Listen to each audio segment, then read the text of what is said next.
কালীগঞ্জবাসীকে আশ্বস্ত করতে চাই, ইনশাল্লাহ আগামী দিনে একটা সমৃদ্ধ কালীগঞ্জ, সুন্দর কালীগঞ্জ, নিরাপদ কালীগঞ্জ, মাদক মুক্ত কালীগঞ্জ, সন্ত্রাস মুক্ত কালীগঞ্জ, চাঁদাবাজ মুক্ত কালীগঞ্জ আমরা উপহার দেব ইনশাল্লাহ। এই ক্ষেত্রে কোনো অপশক্তি আমাদেরকে দমিয়ে রাখতে পারবে না। কালীগঞ্জের হাজার হাজার জামাত ইসলামী ফাঁসির মঞ্চ পর্যন্ত জয় করেছে, তারা ভয় দেখিয়েছে, তারা দেশ থেকে পালিয়েছে। আমাদের বন্ধু সহকর্মীদেরকে বলবো, আসুন সুস্থ ধারার রাজনীতি করুন। কালীগঞ্জে জামায়াতে ইসলামীর বিক্ষোভ মিছিল ও সমাবেশ অনুষ্ঠিত। গাজীপুর প্রতিনিধি মোহাম্মদ মুক্তাদির হোসেনের পাঠানো তথ্য ও ভিডিও চিত্রে দেখুন বিস্তারিত। দেশব্যাপী কেন্দ্রীয় কর্মসূচির অংশ হিসেবে গাজীপুরের কালীগঞ্জে জামায়াতে ইসলামীর বিক্ষোভ মিছিল ও সমাবেশ অনুষ্ঠিত হয়েছে। সোমবার ২৭ অক্টোবর বাদ আছর বিক্ষোভ মিছিলটি উপজেলা পরিষদ চত্বর থেকে শুরু করে শহরের বিভিন্ন সড়ক প্রদক্ষিণ করে। পরে পিআর সহ ৫ দফা দাবিতে বাংলাদেশ জামায়াতে ইসলামী কালীগঞ্জ উপজেলা শাখার উদ্যোগে বিক্ষোভ মিছিল কালীগঞ্জ সোনালী ব্যাংক সংলগ্ন খদিজা কমপ্লেক্সের সামনে সমাবেশে মিলিত হয়।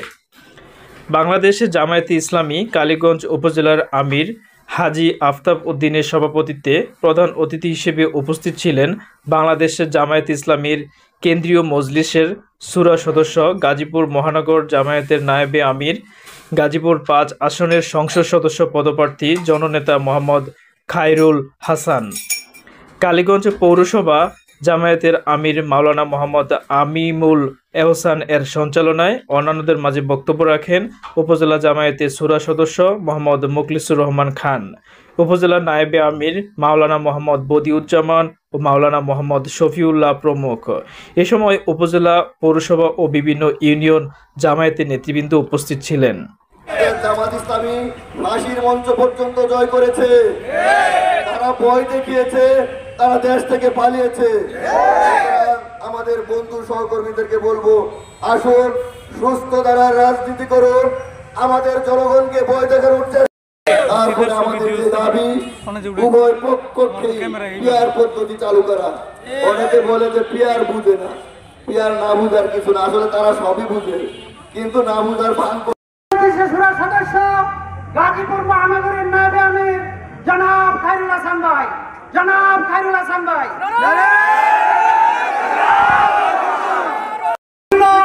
অন্যায়, অশ্লীল, মাদকাসক্তের কেন্দ্রে পরিণত হয়েছে।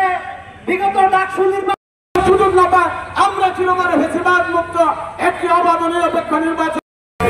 উপস্থিতি আমরা একটি কথা সকলে জানি যে আগামী যে নির্বাচন, সেই নির্বাচন মূল উদ্দেশ্যটা কি বিষয়ে যদি একটু জানাতেন তাহলে।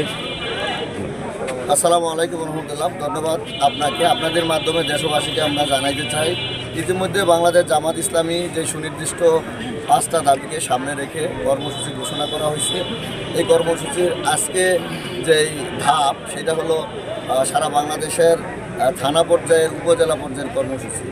এই কর্মসূচির 1 নম্বর বিষয় হলো 5টা দাবির প্রথম দাবি হলো যে জুলাই আমরা পেয়েছি, জুলাইয়ের অভ্যুত্থান এটা যাতে অকার্যকর না হয়, ব্যর্থ না হয়, এই জন্য সরকারকে আদেশ জারি করে নভেম্বরের মধ্যে গণভোট